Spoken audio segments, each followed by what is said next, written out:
Guys, demo lang namin sa inyo. Ito yung projector para sa Elite, sa mga Grandia na mga bago, 2019 pataas. So ito, mahina kasi yung ilaw ng Grandia. So ito, in-upgrade natin siya to projector. So yan, naka-projector na siya.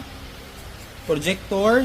So ito yung projector. Ito yung stock mo. Kita nyo yung difference? Mahina yung stock. Ito yung projector. Sobrang lakas ng ilaw. Plug and play. Walang modification. Hindi natin kakatayin. Walang retrofit. Plug and play. So ito yung original. Oh. Papakita ko lang. Yan yung original. Yung kabila yung retrofit. Yung kabila yung projector. So tatakpan ko yung original. Nakita nyo?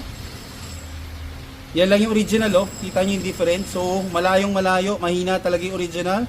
So ito yung projector type fog light para sa Elite. So plug and play 30 minutes installation.